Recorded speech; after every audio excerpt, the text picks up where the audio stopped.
Good evening everyone. તો આજે રીતના વાગી ગયા છે 12 ને તમને મને લાગી છે ભૂખ, તો અત્યારે હું નીકળી ગયો છું મંચુરિયમ ખાવા। તો વ્લોગમાં બન્યા રહેજો। વ્લોગ પસંદ આવે તો please like share comment subscribe કરજો, બેલ આઇકન ઉપર પ્રેસ કરવાનું ભૂલતા નહીં। તો અમે નાઇટમાં નીકળી ગયા, અમને મંચુરિયમની ફૂલ ભૂખ લાગી હતી। રાતના વાગી ગયા હતા 12 વાગે અમને ભૂખ લાગી તો અમે નીકળી ગયા મંચુરિયમ ખાવા। તો ત્યાર પછી અમે આવી ગયા મંચુરિયમની દુકાને। તો આ છે મંચુરિયમની દુકાન ચાઇનીઝ પોઈન્ટ। ત્યાં તમને અહીંયા આમ કહેવાય ને તો ગુજરાતનું બેસ્ટ મંચુરિયન અહીંયા મળે છે, અને એનો ભાવ કહીશ તો તમે પણ અહીંયા ખાવા જરૂર આવશે, મને વિશ્વાસ છે। તો આ ભાઈ બનાવે છે મંચુરિયમ। આ ભાઈ છે નેપાળના, અને નેપાળથી ઠેરીયા પાલીતાણામાં મંચુરિયમ બનાવે છે। તો જોઈ લો કાંઈક એની રીત જો મંચુરિયમ બનાવવાની સ્ટાઇલ છે આ ભાઈની મંચુરિયમ બનાવવાની બેસ્ટ જોઈ શકો છો તમે એની સ્ટાઇલ મંચુરિયમ બનાવવાની। અને ત્યાર પછી જોઈ શકો છો તે મંચુરિયમની બનાવે છે કંઈક આ રીતે। ત્યાર પછી આવી જાય છે આપણી મંચુરિયમની ગોળી, જોઈ લો। અને અહીંયા તમને મંચુરિયમ ખાલીમાં ખાલી મળી જવાનું છે 40 રૂપિયામાં મંચુરિયન। તો અહીંથી મને નથી લાગતું કે ભારતમાં આનાથી સસ્તું કંઈ મંચુરિયમ બને। નેપાળથી ભાઈ આવે છે ને ખાલી 40 રૂપિયામાં તમને અહીંયા મંચુરિયમ વેચે છે। અને ભૂખ બહુ લાગી હતી તો અમે પછી ખાવા બેસી ગયા મંચુરિયમ।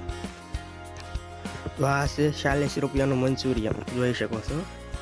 અને તમે આ ખાશો તો તમને બેસ્ટ સ્વાદ આવશે, જેટલો 5 સ્ટાર હોટલમાં આવશે એટલો સ્વાદ અહીંયા આવવાનો છે તમને। ફરક એટલો છે ખાલી કે ત્યાં તમને વધારે બજેટમાં મળશે, અને અહીંયા ખાલી તમને 40 રૂપિયામાં મંચુરિયન મળી જવાનું છે। તો તમે એકવાર વિઝિટ જરૂર કરજો પાલીતાણામાં, પટેલ મેડિકલની સામે, સોનાલી રેસ્ટોરન્ટની એક્ઝેક્ટ સામે, બસ સ્ટેન્ડ રોડ। આ છે અહીંનું એડ્રેસ છે। ત્યાર પછી અમે નીકળી ગયા પાછા રિટર્ન ઘર તરફ જતા હતા। ત્યાં પાછું અમને એમ થયું કે ચાલો ને સોડા પીવા જઈએ। તો ત્યાર પછી અમે ધીમે ધીમે ગાડી ચલાવીને જવાના હતા સોડા પીવા। તો વ્લોગમાં બન્યા રહેજો, પસંદ આવે તો please like share comment subscribe કરજો, બેલ આઇકન ઉપર પ્રેસ કરવાનું ભૂલતા નહીં। તો જોઈ શકો છો અમે પાછા રસ્તા ઉપર આવી ગયા છીએ અને જવાનું છે હવે સોડા પીવા। તો ત્યાર પછી પાછા આવી ગયા અહીંયા સોડા પીવા દુકાને। ત્યાર પછી અહીંયા અમે સોડા ને એવું બધું પીધું, સોડા પીધું, પાણી પીધું। ત્યાર પછી પાછા નીકળી જવાનું હતું મારે ઘર તરફ। ઘરે જઈને સવારે જાગીને અમારે નાવા જવાનું હતું, અને વહેલા છતાં 11 વાગી ગયા છે રાતના 1, અને પાછા અમે રાતે 1 વાગ્યા પણ એ દુકાન ખુલ્લી જ હોય છે। ત્યાર પછી અમે પાછા રિટર્ન નીકળી ગયા અમારા ઘર તરફ,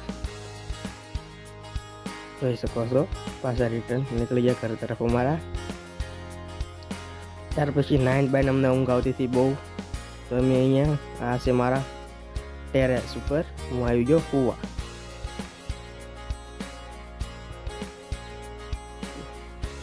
અને અહીંયા આવી ગયો અહીંયા સુવા। આ છે અહીંયા મારી પથારી છે અંધારામાં, અને અહીંયા આવી ગયો હું સૂઈ ગયો। Good night everyone.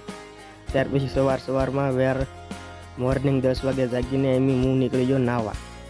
તો અહીંયાથી હું નાવા જાઉં છું શેત્રુંજી ડેમ। ત્યાં મસ્ત પાણી છે, ત્યાં નાવાની પણ બહુ મજા આવે એવું છે। તો જોઈ શકો છો આ નેર ખાલી છે પાણીના હિસાબે, અને અમે આ સીધા આવી ગયા છીએ શેત્રુંજી ડેમે। પાલીતાણાથી 6 કિલોમીટર અહીંયા થાય છે। સાઈને અમે અહીંયા નાવા આવ્યા છે। તો જોઈ શકો છો ઘણા માણસો પણ અહીંયા નાય છે। પછી અમે પણ ભગવાનનું નામ લઈને કૂદી ગયા નાવા। અહીંયા એટલી નાવાની મજા આવી હતી કે તમે વાત જ જવા દો। પાલીતાણાના હોય તો એકવાર જરૂર નાવા આવજો, નાહજો પણ કારણ નિયર બન હોય તે નાવાનું, નકર તણાઈ જઈએ।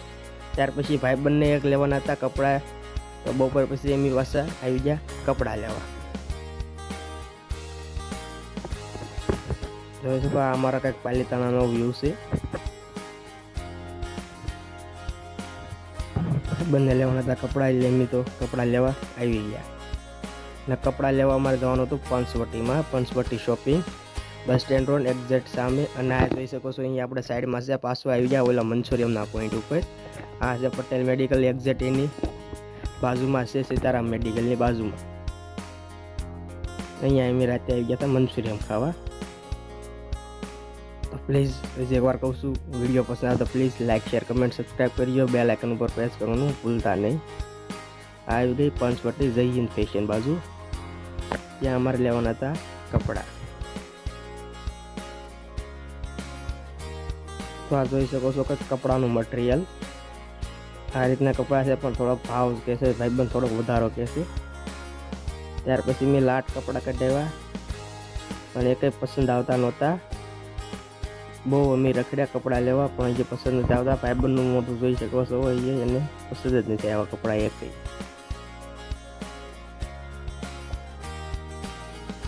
બહુ મહેનત કરી કપડાં ગોતવાની, પણ અહીંયા અમને કપડામાં કાંઈ મળ્યા નથી. જોઈ શકો છો તમે, બહુ મહેનત કરી કપડાની, પણ લગભગ અહીંયા ભાઈબંધને બહુ ગોત્યા, પણ અહીંયાને કંઈ કપડાનો મેળ આવ્યો નહીં. પછી લાસ્ટમાં એક જોડ એને પસંદ આવી છે કપડાની, તો પછી અમે લઈ લીધી અને અમને પડી છે 500 રૂપિયામાં. તો ભાઈ જોઈ શકો છો કાપડ કાપે છે. અને તાત્કાલિક અમારે પાછું જવાનું હતું શિવરાવા નાખવા. તો પાછા અમે રિટર્ન નીકળી ગયા દુકાન બાજુ, શિવરાવા બાજુ.